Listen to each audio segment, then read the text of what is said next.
Hello scholars. Today we are going to start with History chapter 9, that is Ashoka, the emperor who gave a war. In this chapter we'll be studying about the first empire. As you all know and you have studied that small Janpadas came to be as Mahajanpad and Mahajanpad got converted into kingdoms and kingdoms got converted into empire. So in this chapter we'll be studying about the first and the largest empire that emerged in Indian subcontinent and about the emperor who ruled over it. So first of all we'll be discussing about what is an empire. An empire means a very big kingdom. It consists of many kingdoms or many states together. Or we can say many kingdoms together makes an empire. And all these kingdoms are together ruled by a single king. A kingdom and empire is very different from each other. A kingdom is smaller area. An empire consists of many kingdoms. So an emperor need more resources as compared to a king. As empire is a larger area, an emperor needs big army to protect these areas as compared to kingdoms. Even the emperors need more number of officials to collect the taxes from the empire. In this manner, empire and kingdom is different from each other, and even the duties of a king and an emperor also differs. Now we are going to study about the first empire that emerged in Indian subcontinent. That was the Mauryan Empire. As you have already studied, about 2500 years ago, Magadha was an important Mahajanpad and many powerful kings like Bimbisara and Mahapadmananda of Nanda dynasty, they ruled over that area for a long time period. Mauryan Empire was established by Chandragupta Maurya when he defeated the last Nanda king Dhananand. So now we are going to study about Chandragupta Maurya. As we have already discussed that he was the one who defeated the last Nanda king and established the Mauryan Empire. After that, he extended his conquest towards Punjab and northwestern India. At that time, Seleucus Nicator, who was one general of Alexander, he was the ruler of Minor Asia to the Indus. So Chandragupta defeated Seleucus Nicator and he fled northwestern India and overtook that area. Seleucus has given him the areas of Afghanistan, Balochistan and the western part of Indus. He has even married his daughter Helen to Chandragupta and has sent an ambassador Megasthenes to his court, and in return he has received 500 war elephants. In this manner, Mauryan Empire was established. In this manner, for the first time, a large part of the country was governed by a single king. But still, the credit of this conquest of Chandragupta Maurya goes to his wise minister who was Chanakya. Chanakya was even known as Kautilya. He was a very wise man and had a good knowledge of politics and warfare. He was having personal grudge with the last Nanda king, Dhananand, and for that reason, he supported Chandragupta in defeating him. Even he has written a book named Arthashastra. In his book, he has described about strong, efficient and organized governance. Next, we are going to discuss about Bindusara, who was the next Mauryan ruler after Chandragupta Maurya. Bindusara was the son of Chandragupta Maurya and he succeeded over the throne in 297 BC. He conquered the Deccan part of India and extended the empire up to Karnataka, and he was succeeded by his son Ashoka. Next we will be discussing about Ashoka. Ashoka was the son of Bindusara. He succeeded the throne in 273 BC. He was one of the greatest ruler of Indian history, and he was the only one ruler who tried to convey his messages to the common people through inscriptions. He got his orders and messages inscribed on rocks and pillars, and all these messages were normally written in Prakrit language or in Brahmi script, which was the language of common men. Ashoka was the only one king who gave up war after winning a war. It means after that war he decided not to fight any further wars. Next we are going to study about the Kalinga War. As we have already discussed that Ashoka gave up conquest after winning a war, and that war was the War of Kalinga. Kalinga is the ancient name of coastal Orissa. It was one of the most powerful kingdom of that time. And when Ashoka became the ruler, only Kalinga was the area which was not under the control of Mauryas. And as it was a coastal area, it was the area of economic benefit because it was a route for trade across the countries, because it controlled the land and sea route to South India and Southeast Asia. So for the same reason of economic prosperity, Ashoka attacked Kalinga in 261 BC and conquered it after a hard struggle. Lakhs of people died and lakhs of people were captured. But now the Mauryan Empire stretched from Himalayas in the north to Mysore in the south and Brahmaputra in the east to Hindu Kush in the northwest. In this way, Mauryan Empire extended to the maximum parts of Indian subcontinent. But even after winning the war, Ashoka was not happy and satisfied. The reason for that was the destruction which he has seen in the war. The destruction, death and sufferings filled his heart with sorrow and grief. So after seeing this destruction, he decided not to fight any further wars. Ashoka was greatly affected by Buddhism and the principles of it. So after that, he became a follower of Buddhism and devoted his life for the welfare of people. And after that only he decided to conquer the hearts of people through Dhamma and not by conquering them through force. Next we are going to study about Ashoka's Dhamma. Dhamma is a Prakrit word for the Sanskrit word Dharma. It means the religious duty. It emphasizes on non-violence, peace, charity, truth, tolerance and purity. It does not involve any sort of idol worship or sacrifices. Ashoka believed that, like a father, he is also having the duty to take care of his subjects.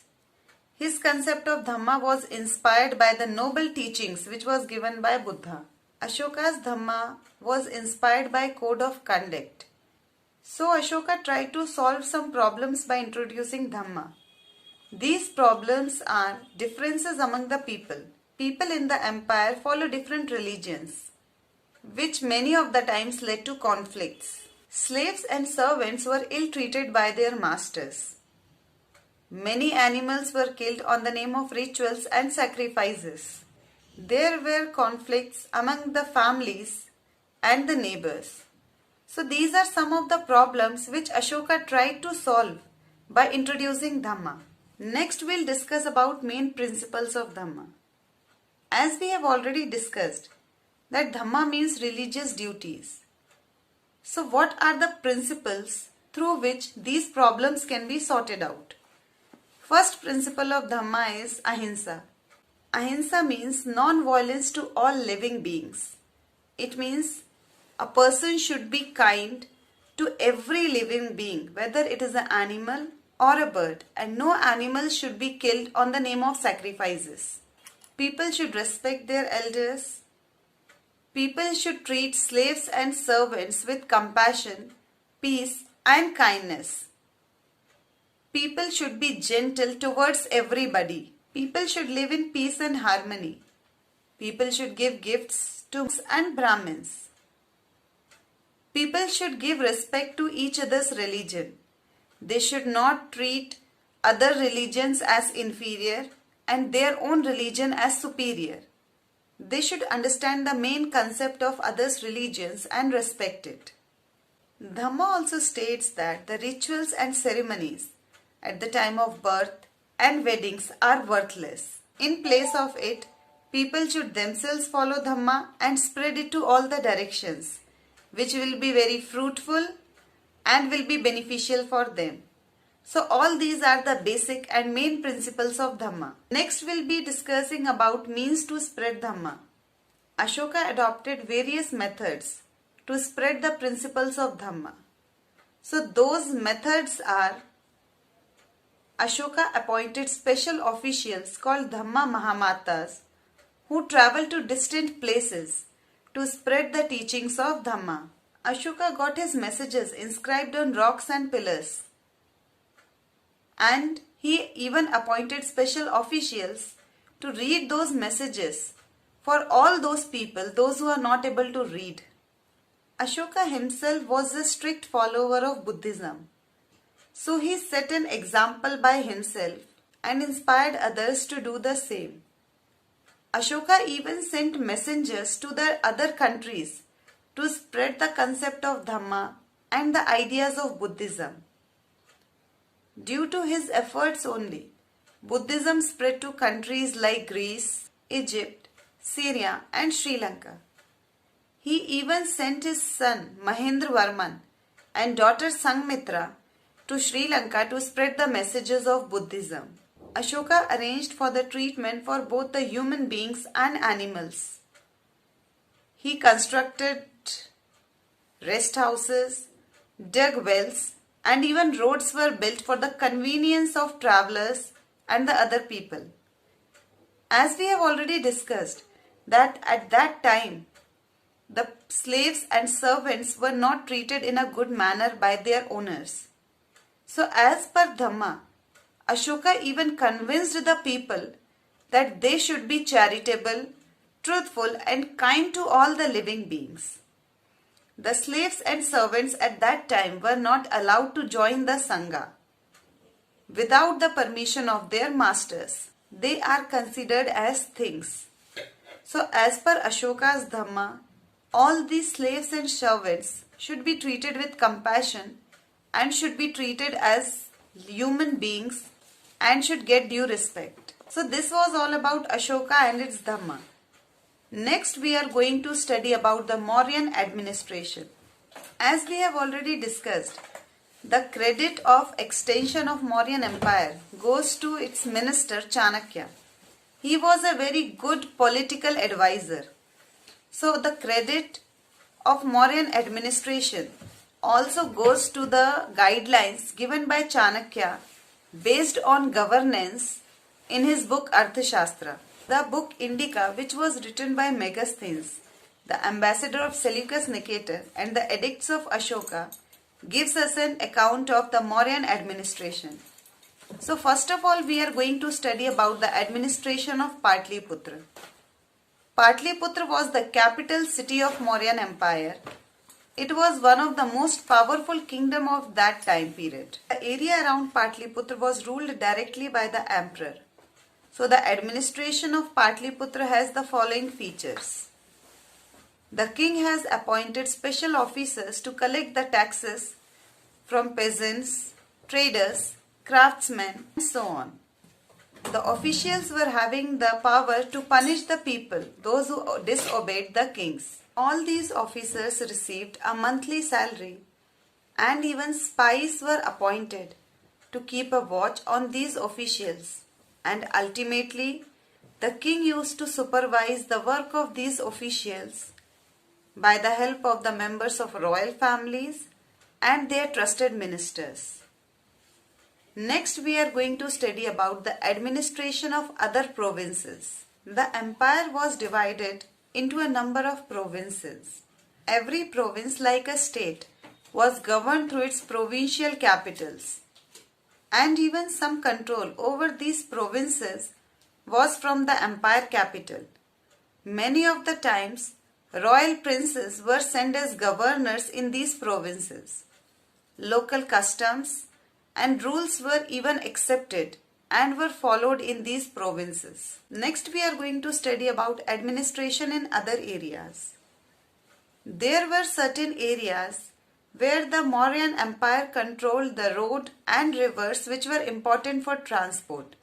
And in return, whatever is produced in those areas is being taken in the form of tax or tribute. Next we are going to discuss about the administration of forested regions. All the people, those who were living in forest regions, were somehow independent. They are not directly controlled by the king, but they are bound to provide them with elephants, wax, honey and other forest produce as a tribute. Next we are going to study about life of people in the Mauryan period. In Mauryan period too, people lived in villages, towns and forest. They speak different type of languages. They have different type of culture, lifestyle, food habits and even types of clothing. First of all, we are going to discuss about villages. The people, those who are living in villages, were mostly farmers or herders. Next, we'll discuss about the people living in town or city. There were different towns and cities in the Mauryan Empire. Some of the important towns and cities are Patliputra, Takshila and Ujjain. Patliputra, as we have discussed, was the capital city and was very beautiful. Takshila was the gateway to northwest and Ujjain lay between the route from north to south. Most of the merchants, officials and craftsmen lives in these cities. Next we'll be discussing about the life of people in forest regions. Most of the people living in forest regions are hunter-gatherers. They used to gather forest produce and hunt animals for their food. So this was all about the administration and life of people. Now we'll be discussing about how the Mauryan Empire came to an end. So the factors that led to decline or end of Mauryan Empire were: Ashoka died in 232 BC and after that his successors were weak. So they were not able to hold their control over the empire for a long period of time. The successors were mostly in conflicts with each other and were not united. As the empire was very vast, it was very difficult to control or protect the faraway areas. In the absence of strong central leadership, the provincial viceroys or princes, they declared themselves as independent.